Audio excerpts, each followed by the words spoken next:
complètement déjantée la meuf, complètement à côté de la plaque.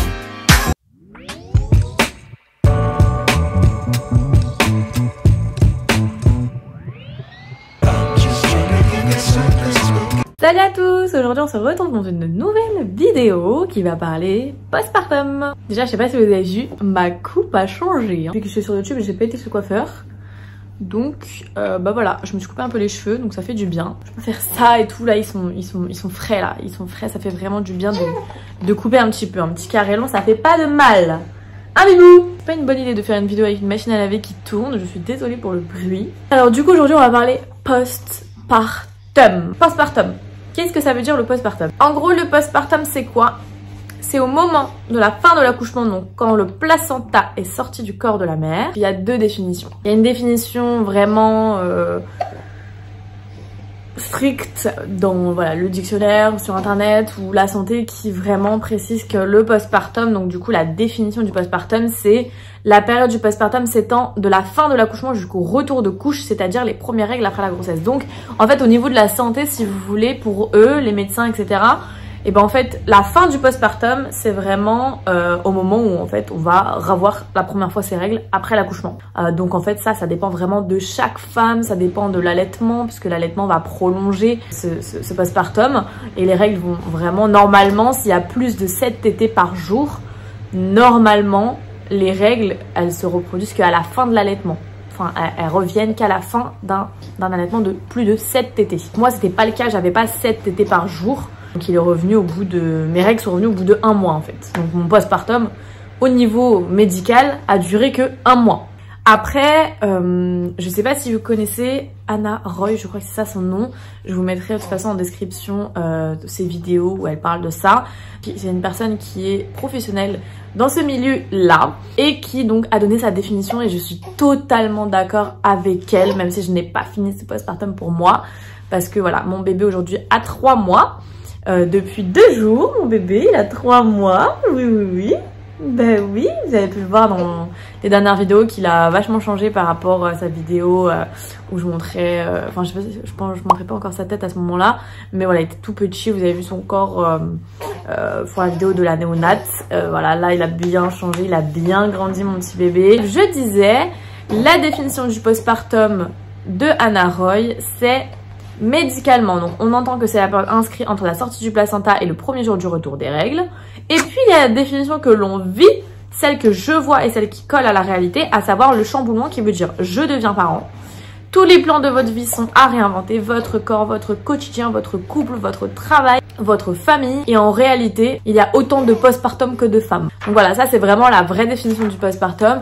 Et pour Anna Roy, le postpartum dure 3 ans à peu près. Un peu moins ou voilà un peu plus, mais en moyenne 3 ans et je suis complètement d'accord avec elle. En général on dit que le corps se remet au même temps qu'on a conçu le bébé. Donc moi j'ai eu 7 mois de grossesse, 6 mois vraiment vécu parce que je l'ai appris à 1 mois de grossesse et j'ai accouché à 7 mois, donc 6 mois vraiment vécu. Donc ça veut dire que mon corps se remettrait dans 3 mois vu que mon bébé a 3 mois, donc 6 mois on va dire de remise à niveau, on va dire.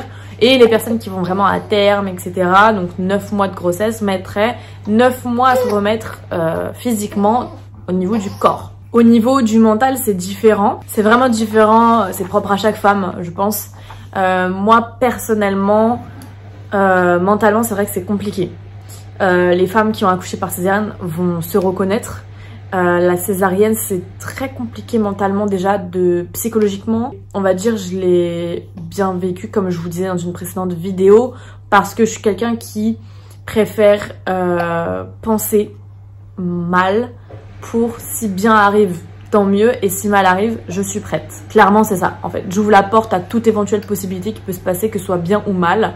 Donc je l'ai pas mal vécu dans le sens où je pleure tous les jours ou quoi que ce soit, pas du tout. Parce que voilà, j'ai mon bébé, il est en bonne santé, je suis en bonne santé, tout va bien. Mais voilà, c'est compliqué.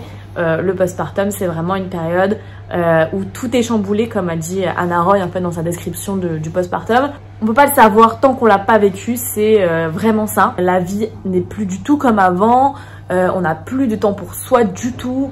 On doit vivre H24 avec son bébé, même quand on est fatigué, peu importe, on doit tout le temps assumer tout tout ce qui se passe dans notre vie. C'est comme ça, maintenant on n'a plus le choix. Donc il y a des choses qui on pensait que ça allait être voilà tout beau, tout rose, etc. Et c'est pas le cas. Il y a des choses qui sont démenties sur les réseaux sociaux, il y a des choses qui sont fausses, qui sont beaucoup trop mises en avant sur des choses qui sont mal vécues et des choses qui sont bien vécues qui sont complètement fausses, alors que non. Il y a des choses en fait qui sont très oh là là, par exemple, c'est un exemple, hein, par exemple la péridurale, ah là là, ça fait mal, là là là. L'accouchement, oui, ça fait mal, blablabla. Mais l'après-accouchement, c'est très compliqué aussi, surtout par césarienne. Je dis pas aussi les personnes aussi qui ont des épisiotomies aussi, ça doit être très compliqué aussi. Mais il y a des choses aussi qui se passent très bien en fait. Tout dépend de chaque femme. Il y a vraiment en fait une différence vraiment. Chaque femme, en fait, ça peut être bien vécu un accouchement, ça peut être bien vécu une grossesse, ça peut être bien vécu un postpartum. Et inversement, ça peut être mal vécu ça, mal vécu ça, mal vécu ça. C'est vraiment propre à chacune et chacun aussi, parce que je pense que le papa peut être inclus dans un postpartum dans le sens où il vit aussi le mal que sa femme ressent. Enfin voilà, il est mal pour elle, etc. Même si c'est pas les mêmes douleurs. Et puis le bébé est aussi là, il est aussi présent, donc le papa entend, hein, voilà, le papa vit aussi des choses, donc c'est aussi compliqué. Je pense qu'on peut l'inclure dans le postpartum aujourd'hui actuellement. Donc bref, tout ça c'était une longue définition du postpartum. Donc maintenant je vais répondre aux plus grosses questions qui sont posées pour le postpartum et auxquelles on se pose en fait nous en tant que femme enceinte, en tant que femme tout court, en tant que femme qui veut un enfant, en tant que femme qui a un enfant, qui va avoir un postpartum peut-être par la suite. Voilà, on se pose des questions, maintenant je vais y répondre tout de suite. Première question, comment as-tu vécu ton postpartum, ton premier jour après l'accouchement? C'est très compliqué le premier jour après l'accouchement. En fait, si vous voulez, donc je vous avais déjà expliqué mon accouchement, mais pas les suites d'accouchement. J'attendais vraiment cette vidéo pour vous raconter mes douleurs, etc., mon ressenti juste après la césarienne. Voilà, là c'est vraiment mon expérience en tant que césarienne. C'est mon expérience, d'accord? Après l'accouchement, déjà, faut savoir que je n'ai pas vu mon fils. Donc c'était très compliqué mentalement. Déjà, de savoir qu'il allait forcément être en soins intensifs parce que j'avais 2 mois d'avance. J'avais peur qu'il lui arrive quelque chose, j'avais peur qu'il m'arrive quelque chose. J'étais dans un bloc, après je suis quelqu'un qui est habitué pas mal parce que j'ai déjà eu pas mal d'opérations, j'ai déjà fait pas mal d'anesthésie générale dans mon passé. Donc ça ne faisait pas peur, je n'angoissais pas de ça, j'angoissais plus de ce qui allait se passer par la suite pour mon enfant et pour moi et voilà. Mais ça allait, ça va. En fait, je fais confiance à l'hôpital où j'ai accouché. Donc voilà, et j'ai eu raison parce que tout s'est bien passé. Après, il peut y arriver des choses, mais bon, voilà, c'est la vie malheureusement. Mais aujourd'hui, voilà, tout s'est bien passé à ce moment-là. Mon bébé avait juste une petite détresse respiratoire, comme je vous avais expliqué. Et moi, j'ai pas du tout eu de complications, tout s'est bien passé. On m'a recousu, mais voilà, j'étais sans mon bébé, c'était compliqué mentalement d'être sans mon fils. J'étais contente pour mon chéri qui a vu du coup mon fils en première, enfin je l'ai vu, j'ai entendu son cri, etc. Il me l'a mis près de mon visage, le médecin, mais très très vite reparti après. J'ai à peine eu le temps de le sentir qu'il était déjà plus là dans la salle. Donc déjà mentalement c'était dur. Déjà j'étais seule sur la table d'opération, enfin c'était, quand vous décrivez la scène, enfin voilà, on est vraiment comme un bœuf comme ça, enfin voilà, on est en train de vous recoudre le ventre, on sent rien, hein, ça fait pas mal hein, du tout, hein, mais voilà, on a un petit peu stone avec tous les médicaments qu'ils nous mettent, etc. On entend quand même ce qui se passe, on a hâte d'avancer pour voir notre enfant en fait, on a vite, recoue-moi vite, je veux voir mon fils en fait, vite. Donc voilà, à ce moment-là, il m'amène dans une salle de réveil où j'attends mon fils 2 heures et où pendant 2 heures en fait mon corps est complètement mou en fait, parce que bah l'effet de la péridurale fait encore effet de en dessous de mes seins jusqu'aux pieds, donc je ne sentais plus mes jambes. Ça a mis honnêtement un très long moment à revenir, ça a mis au moins 1h30, 2 heures avant que mes jambes soient vraiment... Et encore, je sentais pas grand chose, enfin marcher c'était impossible pendant 1 semaine pour vous être honnête avec vous. J'ai accouché à 21h47, donc on va dire que le premier jour de mon postpartum ça va être le lendemain, parce que jusqu'au soir je peux pas du tout marcher. Voilà, je suis sur un brancard pour aller voir mon fils en néonat et je ne peux absolument pas me lever. Donc pour passer du lit au bloc à du lit à mon lit de chambre, c'était au juste très compliqué vraiment. J'étais un bœuf, j'étais une baleine échouée sur mon lit. C'était impossible de bouger, de me tourner, les douleurs étaient horribles. Sur le moment en fait, jusqu'au soir, rien. C'est vraiment dans la nuit où ça s'est vraiment compliqué. J'avais vraiment des douleurs. En fait, tous les anesthésiants qu'on m'avait mis pendant l'opération, c'était tous retirés. J'avais des douleurs mais monstrueuses, vraiment. Donc voilà, clairement le premier jour, tu ne peux pas marcher, tu as mal. Avec une sonde urinaire, car tu ne peux même pas aller aux toilettes, donc c'est très gênant. Donc voilà, pour ça franchement j'admire vraiment les femmes qui accouchent par césarienne et qui s'occupent de leur enfant juste après. Je ne sais pas comment j'aurais fait honnêtement. Et après il y a des soins, voilà, il y a des soins tous les jours. Les infirmières viennent pour vérifier, donc soit les points de suture, soit la colle, soit les agrafes. Moi personnellement je n'avais pas de tout ça, j'avais que de la colle. Donc vous voyez, ma cicatrice était déjà fermée, il fallait juste faire attention à pas la réouvrir quoi, mais sinon tout allait bien. Deuxième question, y a-t-il des douleurs? Comment se passe la convalescence après la césarienne? Donc voilà, du coup comme je vous disais, oui il y a des énormes douleurs, en tout cas pour ma part. J'ai eu des horribles douleurs partout en fait, à partir d'en dessous les seins, même bon, pour les seins parce qu'il y a eu la montée de lait et tout, donc des seins jusqu'aux cuisses, c'était mais une douleur, mais je pouvais à peine me tourner dans mon lit. Enfin, les 3 premiers jours, c'était vraiment horrible. En fait, ça fait vraiment comme des milliards de courbatures. En fait, comme si on nous avait cassé nos os. Enfin, c'était vraiment horrible, cette douleur. Enfin, vraiment, l'opération s'est très bien passée par rapport à la convalescence de la césarienne. Tout va bien. Et puis le lendemain, on se dit, mais qu'est-ce que c'est que cette horreur? Mais enfin, je comprends pas la douleur que c'est monstrueux. Pour remarcher, donc ça a été une catastrophe, vraiment, pour me doucher, pour aller aux toilettes. J'ai gardé une sonde urinaire pendant 24 heures après l'accouchement. Et une fois qu'ils me l'ont retirée, j'ai pu aller voir mon fils en néonate, en chaise roulante. Parce que je pouvais pas me déplacer en fait, c'était horrible. La convalescence d'une césarienne est assez compliquée. Il faut se préparer psychologiquement à cette douleur. En tout cas moi qui suis quand même apte, j'ai eu pas mal de douleurs dans ma vie, assez rush.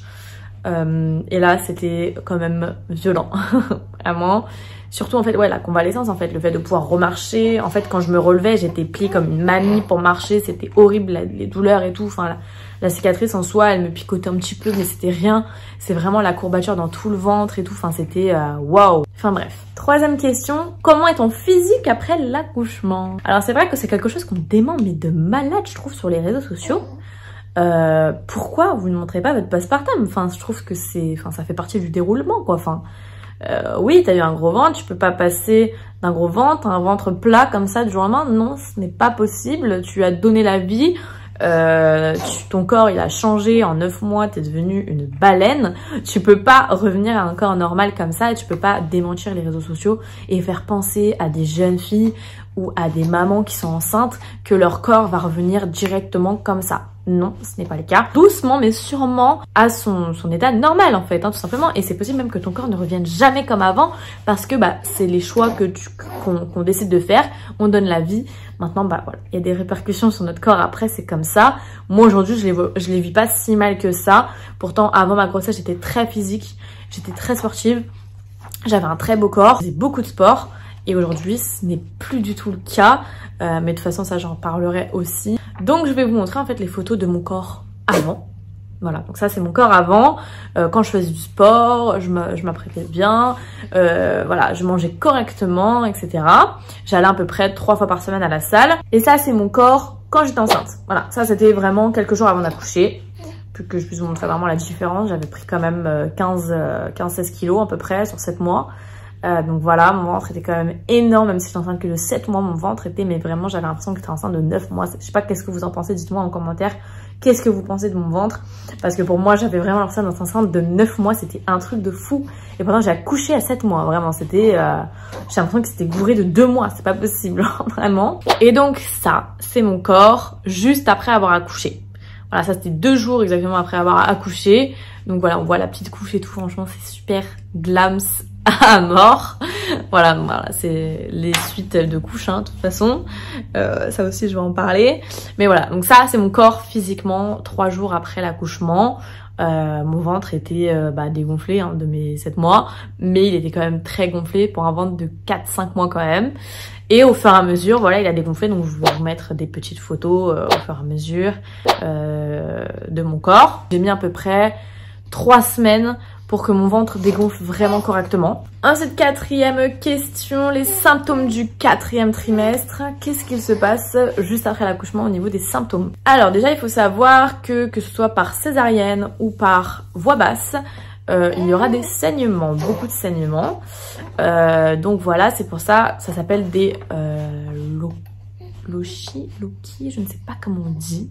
Mais en tout cas, voilà, c'est des pertes de sang, en fait, de tout ce qui restait dans le ventre, hein, tout simplement. Voilà, on avait beaucoup de sang, en fait, avec toutes les parois qui se sont vidées. Bah forcément, il faut vider tout le sang. Donc du coup, moi, j'ai clairement pas du tout opté pour le slip-filet et la grosse serviette. J'ai directement mis des couches, en fait, de fuite urinaire qui m'ont énormément servi. En plus, c'est tellement confortable de mettre ces couches-là, franchement. C'est super confortable. Après, c'est pas très glamour, mais j'ai porté ça bien pendant 2 semaines. Pendant bien 2 semaines, ouais. 2 semaines, 2 semaines, 3 semaines quand même, pour être sûre vraiment que ça ne déborde pas sur les serviettes hygiéniques, même si à la fin je perdais plus énormément. Je gardais quand même les couches parce que j'étais tellement bien dedans que et puis je perdais encore quand même un peu. Donc voilà. Mais les gros saignements, c'est pendant 1 semaine. Et puis après, moi ça a été comme ça. Chaque femme est différente encore une fois. Mais voilà.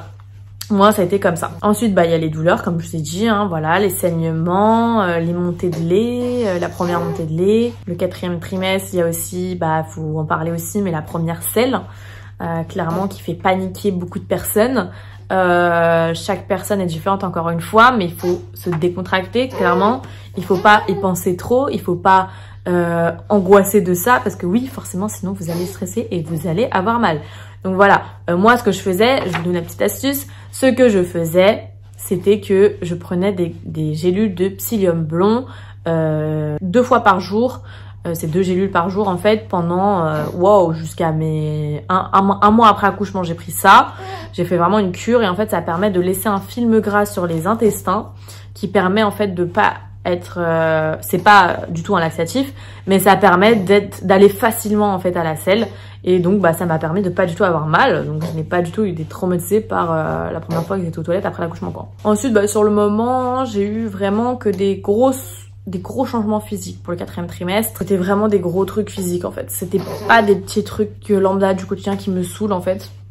J'ai pas remarqué plus que ça un changement. Enfin voilà, c'était les saignements, les douleurs, le mal de dos parce que bah, le dos forcément il est plus courbé, il revient à la normale. Et surtout aussi quand on rentre à la maison, quand on va dormir sur le ventre, avec la cicatrice, bah ça fait mal. Donc après 7 mois de grossesse sans pouvoir m'allonger sur le ventre, eh bien je pouvais plus m'allonger encore sur le ventre parce que j'avais mal à ma césarienne. Et ça a duré pendant 1 mois, je n'ai pas pu m'allonger sur le ventre. Et aujourd'hui encore, puisque je dors avec bébé, donc c'est un peu compliqué de dormir sur le ventre quand il est sur son berceau, mais c'est très rare en fait. Je me suis tellement habituée à dormir sur le dos que bah maintenant ça ne me dérange plus en fait. Donc voilà. Alors maintenant on va parler, 5e question, le mental après l'accouchement. Le mental après l'accouchement, il faut être fort, il faut vraiment être fort parce que comme Anna Roy disait du coup dans sa description encore une fois, on devient parent. On devient parent, on a une nouvelle vie, on a un nouveau quotidien, on a une nouvelle routine, on a beaucoup plus de choses à faire, on n'a plus de répit, on fait 2 fois plus de machines, on a beaucoup moins de temps, on court partout encore plus. Enfin moi personnellement je sais que j'étais très maniaque déjà enceinte, mais là je fais au moins 3 machines par jour. J'ai tendu du linge à gogo, mais en même temps il faut surveiller le petit, il faut faire à manger puisqu'il faut pas se laisser aller parce que c'est vrai que c'est compliqué de... Oui c'est bien de préparer, je vois les vidéos de cheat meals non, des prep meals, je sais plus comment ça s'appelle, pour préparer son postpartum. Faites-le, c'est un conseil, faites-le, franchement c'est des superbes vidéos. C'est vraiment bien de faire ça, je pense, parce que ça m'a vraiment pris du temps de faire à manger. Quand j'avais mal à ma cicatrice et que je devais rester debout pour faire à manger, c'était une horreur, vraiment. Je peux même pas décrire, mais horrible. Horrible. De tout le temps faire des trucs, des machines et tout, on peut même plus se baisser encore une fois parce que bon, on a encore mal, etc. Enfin, on a l'impression que c'est un cercle vicieux. Donc c'est très compliqué mentalement de tenir tout ça, de s'occuper du bébé. Nous on a eu de la chance d'avoir un bébé calme au début, donc il nous embêtait pas trop, juste voilà, il voulait beaucoup rester en portage, donc je faisais tout en portage, tout en écharpe. Donc voilà, faut faire attention à pas lui faire mal. Et en même temps on dort pas parce que bah, toutes les 3 heures il doit boire. C'est très dur, il faut vraiment être soutenu. Au fur et à mesure on s'habitue. Mais voilà, là ça fait 3 mois et on est encore dans un cercle où on n'a pas une routine, un bébé ne peut pas vraiment avoir une routine, on lui impose entre guillemets une routine, on essaye, mais il va pas forcément la respecter tous les jours, donc tous les jours c'est différent. Tous les jours c'est différent, donc ça aussi il faut avoir un mental pour ça, pour les personnes organisées comme moi et tout, qui ont besoin d'avoir une routine tous les jours identique, et bah là non, c'est faux, on peut pas, enfin c'est impossible d'avoir une routine identique avec un nourrisson. Donc mentalement c'est très compliqué. Moi ce qui a été compliqué aussi pour moi, c'était après l'accouchement, quand il était en néonat, quand j'étais toute seule ici, quand je me disais mais en fait pourquoi je suis ici en fait, genre pourquoi je voyais pas l'intérêt d'être ici. Pour moi je restais tous les jours à la néonat, nuit et jour. J'étais là-bas avec mon fils, je voyais pas l'intérêt de revenir toute seule ici. En fait, j'ai fait un enfant, je veux être avec mon enfant, je veux le protéger, je vois pas en fait, ça fait 7 mois que je l'attends, je viens ici, il y a rien.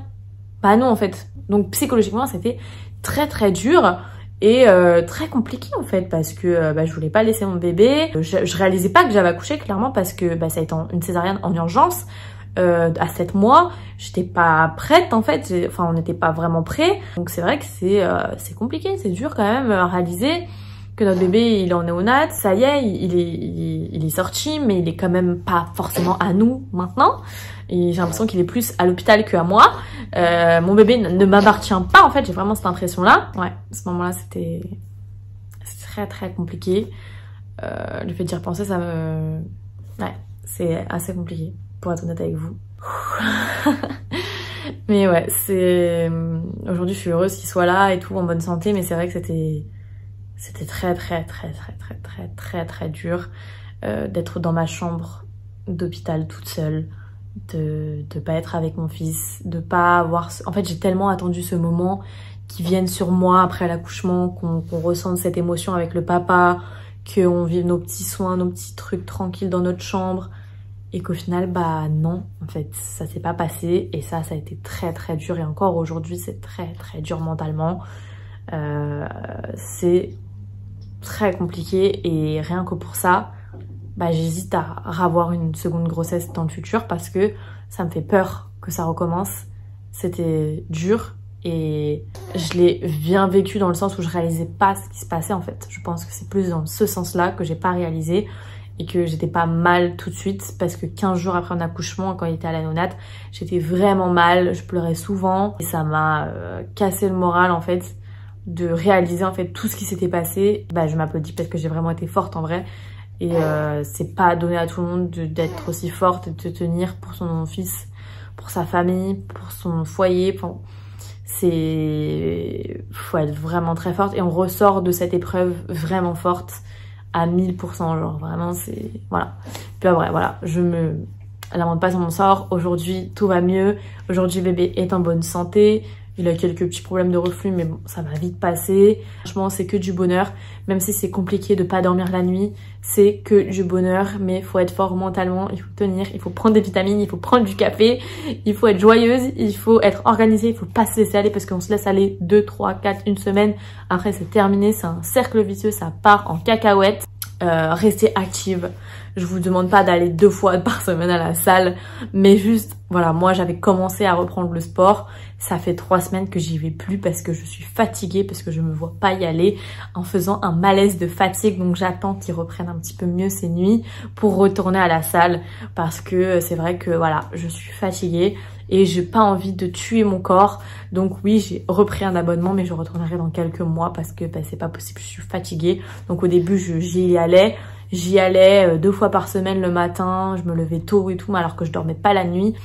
Mais c'est pas un exemple à suivre, donc voilà, mangez correctement, essayez quand même de cuisiner, même avec le bébé en portage, faites attention, mais essayez de cuisiner correctement, de pas manger des trucs trop mauvais, ou faites-vous aider par vos proches si vous le pouvez. Si je peux vous donner un conseil, vraiment faites les repas aussi d'avant d'accoucher, préparer, congeler, etc. les choses parce que voilà, c'est assez compliqué à vrai dire quand le bébé arrive. Vous ne savez pas à quel point il y a une vague qui arrive vers vous. C'est un tsunami d'émotions, de mal, de bien, de rire, de pleurs, de tristesse, voilà, de tout en fait. C'est une explosion d'émotions et c'est waouh. Et ensuite on arrive à la dernière question de la vidéo postpartum. Donc c'est aujourd'hui. Qu'est-ce qu'il en est de mon postpartum 3 mois après? c'est simple, je vais vous montrer une photo de mon corps 3 mois après. Donc voilà mon corps 3 mois après. Mon corps il est pas comme j'ai envie qu'il soit, très clairement, qu'on soit honnête. Je ne complexe pas parce que je suis quelqu'un qui est très positive à ce niveau-là. Je suis pas négative dans ce sens-là parce que je sais que j'ai donné la vie. Je sais que mon corps a changé. Je sais qu'il reviendra pas tout à fait comme avant. Je suis jeune, je peux récupérer mon corps. Je sais que je peux le faire. Mais je n'ai pas envie tout de suite parce que je veux profiter avec mon bébé. Je veux faire ça doucement et sûrement. Je veux pas choquer mon corps. Il a eu pendant 9 mois, comme je vous ai dit, un être humain dans mon corps. Je n'ai pas envie d'être traumatisée, je n'ai pas envie de me forcer, je n'ai pas envie de faire ça à contre-cœur. Pour l'instant, je me sens bien dans mon corps, même si mon corps est comme ça et il n'est pas comme avant, ça c'est clair. Mais je me sens bien dans ma peau, je suis pas malheureuse, je me sens bien. Voilà, que j'ai perdu de la poitrine à cause de l'allaitement, que mon ventre soit beaucoup plus gonflé, que j'ai des poignées d'amour, que j'ai des grosses cuisses, et ben c'est pas grave, il y a pire, il y a mieux, je le sais, c'est mon corps, voilà, c'est mon expérience après mon accouchement, mais aujourd'hui je suis pas traumatisée de mon corps, je suis bien dans mon corps, donc que les gens m'aiment ou ne m'aiment pas, je m'en fous, ça m'est égal, moi je me sens bien, je suis heureuse pour l'instant dans mon corps, quand je sentirai que c'est le bon moment pour changer et pour avoir un corps un peu plus fin, je le ferai, mais pour l'instant c'est pas du tout mon objectif. Mon objectif c'est de m'occuper de mon fils et d'aller bien mentalement parce que c'est le mieux à avoir, à être bien dans sa tête, c'est la meilleure chose qui soit pour avancer, parce que si vous êtes mal, votre enfant va le sentir et c'est pas forcément bon pour son développement, pour tout ce qui est moteur, etc. pour lui.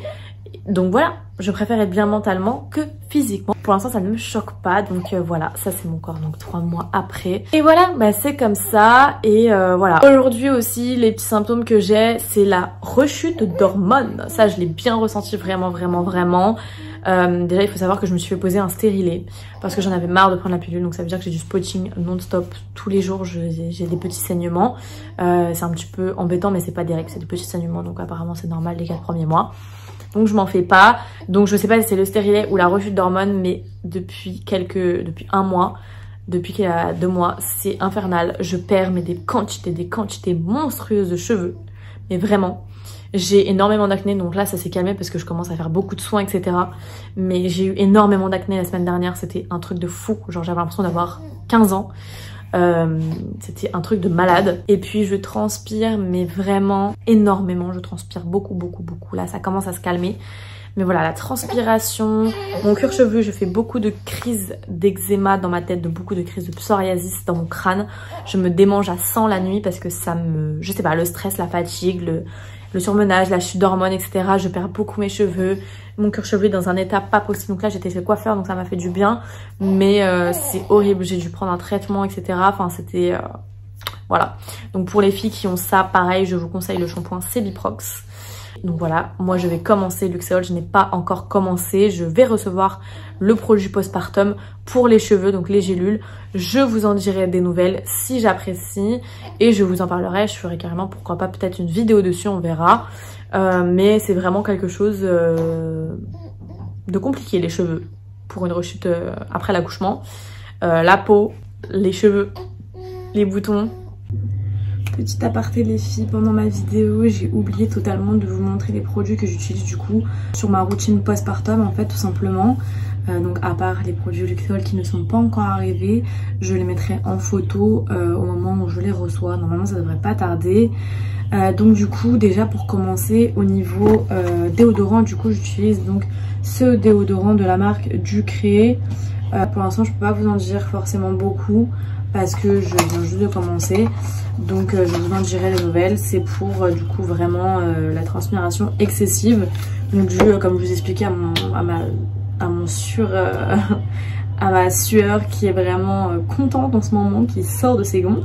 Ensuite au niveau donc du coup des cheveux, en fait de base, si vous voulez, j'utilise donc du coup ce produit là depuis des années parce que bah, ça me correspondait totalement. C'est un shampoing neutre pour toute la famille, sans aucun produit chimique, qui n'agresse pas du tout le cuir chevelu et qui rend les cheveux mais tellement doux, mais vraiment à un point. Franchement, si vous avez des problèmes de cuir chevelu avec tous les autres shampoings, testez celui-ci. Donc voilà, c'est le Ducré X que en ce moment, comme je vous ai dit, moi j'ai un cuir chevelu qui est très gras. Je suis obligée de me laver les cheveux tous les 2 jours à peu près. Brushing, lissage, enfin la totale. Donc voilà, mes cheveux là, ça fait 2 jours que j'étais chez le coiffeur. Ils sont déjà gras en vrai, non ils sont un peu doux mais là en dessous ils sont gras. Enfin voilà, donc du coup moi j'ai décidé de prendre ça à la pharmacie. Donc c'est la gamme Ducré Art Gel. Donc en fait c'est un shampoing sébo absorbant. Donc on va voir ce que ça donne, j'espère juste que ça va pas m'assécher les pointes encore une fois. De toute façon j'utilise tout le temps un masque sur les pointes que je ne touche pas sur mon cuir chevelu. En fait peu importe quel après-shampoing j'utilise sur mes racines, enfin, sur mes pointes, ça n'impacte pas mon cuir chevelu. Donc du coup je peux utiliser ce que je veux, mais j'utilise quand même des produits doux de la marque par exemple So Bio ou des choses comme ça. Et ma gamme du coup Luxéol que j'ai commandé exprès pour les personnes en postpartum. Ensuite au niveau du coup de l'acné, comme vous pouvez voir, voilà, ça c'est ma peau au naturel, donc elle est pas folle, enfin voilà. Elle a été pire mais elle a été bien mieux. Donc là je vais vous montrer du coup les produits du visage que j'utilise. Donc pour me démaquiller le soir, j'utilise cette eau micellaire nettoyante, démaquillante. Voilà, donc pas de vertu spéciale, spécifique, c'est vraiment une eau démaquillante. Donc celle-ci je l'utilise le matin pour bien démaquiller. Et celle-ci j'utilise le soir avant de dormir parce que c'est une petite lotion à base d'acide hyaluronique. Et vu que la peau travaille le soir, j'utilise cette petite lotion. De toute façon je vous mettrai toutes les petites photos. Donc c'est la marque La Neige et c'est la Waterbank. Donc c'est la Blue Hyaluronic Revitalizing Toner. Donc du coup voilà, en gros c'est un tonique revitalisant à l'acide hyaluronique. Ensuite je vais venir utiliser, ça n'a rien à voir avec mon acné, mais de la marque La Neige toujours parce que je la trouve géniale cette marque. C'est la petite crème du coup pour les yeux à l'acide hyaluronique. Voilà, donc c'est un petit, une petite pompe. Donc c'est génial comme produit vraiment. Et en crème finale, toujours le soir, j'utilise donc le format aussi La Neige. Cette magnifique crème, elle est mais géniale, j'adore le packaging, elle est incroyable. De toute façon je vous montrerai plein de photos, plein de vidéos. Écoutez, c'est incroyable. Même cette crème elle est mais incroyable. Donc voilà, donc ça j'utilise vraiment en routine vraiment. Et par moment j'utilise aussi celle-ci qui est aussi anti-imperfection, qui est vraiment pas mal du tout. Donc voilà pour ma vraie routine quotidienne. Voilà, ça c'est vraiment ma routine quotidienne pour le postpartum, avec un bon démaquillage exactement, voilà, avec des bons produits. Et La Neige, ils sont incroyables. En tout cas j'ai beaucoup moins de boutons que la semaine dernière, donc voilà. Et j'ai oublié aussi de préciser, parce qu'il est dans ma douche, mais j'utilise le gel moussant aussi, hein, La Neige. Il y a aussi le gel moussant nettoyant pour le visage après l'eau micellaire. Avant l'eau micellaire, pardon. Parce que voilà, comme ça, avec l'eau de la douche, le calcaire, tout ça, on retire avec ce petit toner. Ça hydrate et ça enlève tout le calcaire de la douche. Donc voilà, sur ce, je vous laisse continuer de regarder la suite de la vidéo. Voilà, c'est un peu compliqué, sachant que voilà, je commence à retrouver mon corps, mon endurance, etc. Et puis hop là, bim, il y a une rechute d'hormones qui arrive, donc c'est pas facile. Mais ça commence à se calmer, donc j'espère que ça va aller. Mais voilà, ça c'était voilà vraiment mes symptômes d'aujourd'hui, actuellement, de mon postpartum qui n'est peut-être pas potentiellement encore fini, puisque voilà, le postpartum dure 3 ans sur mon Roy, donc j'en ai encore pour longtemps. Mais bon, on verra comment ça se passe. Et puis voilà. Donc je pense avoir tout dit sur le postpartum. Surtout si vous avez des questions, n'hésitez pas à me poser des questions en commentaire, que ce soit sur mon expérience, sur des questions pour vous, sur d'autres choses, sur plein de choses. Donc voilà, je vous fais des bisous et je vous dis à bientôt.